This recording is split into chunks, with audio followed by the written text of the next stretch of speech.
Good morning. For those that are watching this, I'm Carl Rasey.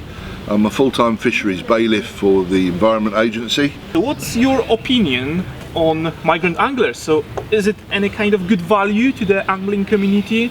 I think in answer to that, some shops would tell you, and I do try and visit most of the tackle shops on my area in the course of a year, I would say a lot of them would have closed without the additional business. And if people would do an online survey, I'm sure, through the sales, through not the tackle shops but online, it must have saved the day. And talking to you earlier, as we did when we were at work earlier doing licence checking here at Buell, we came across the figures regarding ages. Now last year a survey was conducted and the average UK angler, but it did say UK so it would cover all, Exactly. for freshwater fishing the average age group is 58. We're an ageing population and we must recruit our youngsters into this. Now you happened to say to me, and it was a really valid point and it's been borne out this morning, what's the average age of the Eastern Bloc people that have emigrated here, or even temporarily here on work, is what, 35? Yeah, exactly, probably around that, probably around 35 years old, so it's massive different.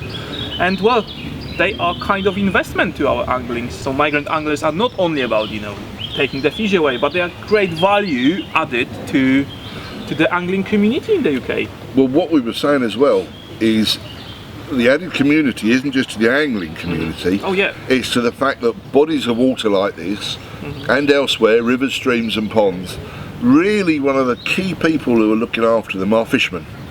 Alright, it's a vested interest, but yes, this is what happens. People care about what they're involved in and what they know about.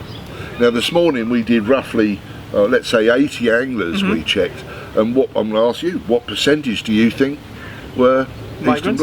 Well, most of them been migrants, being honest. Loads of Lithuanians. So of the 80, would you say 90%? 80-90% of the whole customers today in the mornings. I was working very closely with Barry Hill Fisheries, with Dave, who is the owner of the fishery. That's the one in Dorking, isn't it? Exactly right. Yeah. He said that migrant anglers are the most of the customers at the moment to the fishery, and he said if not migrants, well, his business will struggle a little bit to run the fishery. So it's an old established fishery. I know from the last few years he's certainly got all the signs up in all the languages, and I think he said one or two slight issues over many years, but he's also had an equal number of issues with British born and bred people not applying by the rules. Exactly right. So it can work both ways.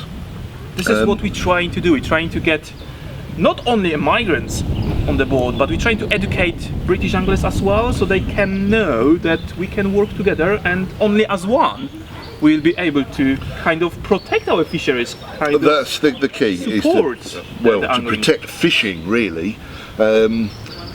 Basically there has been over probably the last, I'm approaching 60, but over my lifetime there has been several attacks by different bodies, when in actual fact what we endeavour to do, especially with unhooking mats and barbless hooks and having wet hands for holding and touching the fish, as most anglers that are watching this will know, protect the slime on the fish. It's their outer protective skin outside the scales. Very important. And all of this is promoting and protecting the sport that we love and we're engaged in. Yeah, and a lot of that, as I say, it is promoting within that. And we were talking about getting youngsters in, and a lot of it now is definitely trying to recruit the younger population. Exactly right. This is the key, I think. We have to invest our time to help them, help the youngsters, help the kids to start that adventure. Because without them, well, the angling not gonna survive. They're the future anglers. Yeah, they are. They really are. Some of them will be the future club members. Some of them going to buy tackle from tackle shop.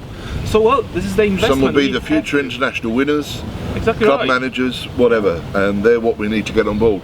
So the idea with the children or the youngsters going, keep it simple, and somewhere, and this is going to be the hard bit now, somewhere where you know you're going to catch nothing but a load of small fish. In that secret, and that is the secret of it, is the moment, is that exact moment, it's a tipping point. Oh yes. When they've got to, I'm bored with catching small fish. Boom. Happen. You have a fisherman. Because they want to, They've got that disease now in here. Yeah. They're a fisherman. I want to catch a bigger fish. Yeah. The downside is, if you're an angler, from that moment on, your tackle isn't yours. Exactly. You will come back to it next time. There's a reel handle missing, Oh, or the top ring's broken off, many things. or it's rusted up, or gone, or not there. So you will be, from that day forward, sharing We all everything. know. And if you're like me, as I was growing up, every birthday and Christmas present was fishing, Fishing. fishing, Fishing fishing, tackle. and fishing.